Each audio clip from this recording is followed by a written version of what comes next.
Never before has there been more money in college sports.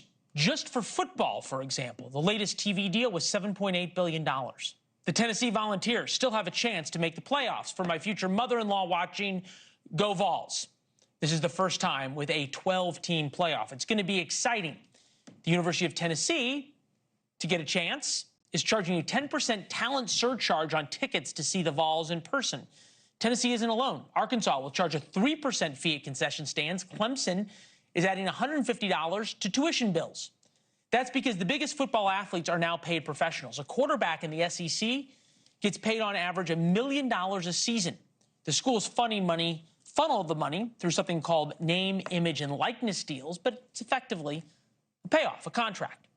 Florida Education Commissioner Manny Diaz Jr. told Politico it's an arms race. Let's call it what it is. You have Alabama or Tennessee, you have other places decide that they're going to pour some state funds into this, and then it puts our universities at a disadvantage. So let's be clear about this. That means your tuition checks will soon, if not already, be used to pay the quarterback's salary. Kavitha Davidson, host of the Sportly podcast, is with us now. So student athletes done now, right? They're paid professionals. Should we just treat them as such and do away with whether or not the school or academics have anything to do with it?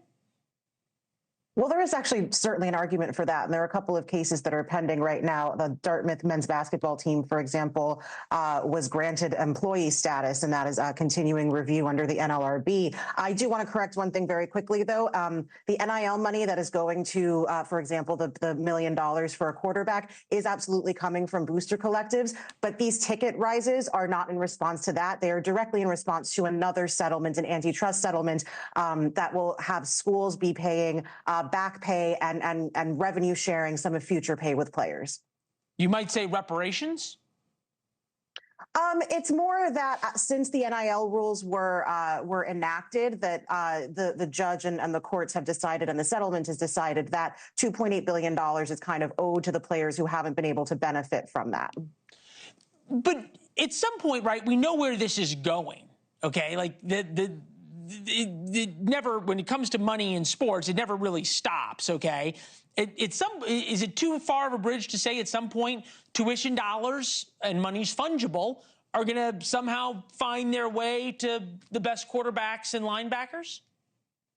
In a direct sense, I perhaps maybe, but I think you can already say that that's been happening. There are multiple studies that say that athletes receive 5 times as much funding or subsidy as the average student at these universities. So this is actually the system that we've kind of always been playing under. Now it's just a matter of whether it's directly going to athletes or whether it's going through back channels. Okay. Look, you want to take a kid who has a great set of skills, and not everybody makes it to the pros, so why not cash in now? And to be fair, it's not only football players. Livy Dunn, gymnast at LSU, has been making a lot of money on this. Top bar, $10.5 million for some college players. Livy Dunn, you see there, $4 million. Travis Hunter, wide receiver, $3.3 million. Arch Manning, quarterback, $3.1 million. Where does this end? Well, again, these are NIL deals, right? So these are basically deals that are organized and negotiated by these booster collectives, and they are coming mostly from alumni donations. And again, that is something that has kind of always happened, but has kind of happened under the table. So I think, it depends on where some of these employment settlements go, whether college athletes are deemed to collectively bargain. And I think there are a lot of people that think that that will be the future, is collective bargaining of athletes. Thanks for watching. Go to joinnn.com to find NewsNation on your television provider. And don't forget to click the red subscribe button below to get more of NewsNation's fact-driven, unbiased coverage.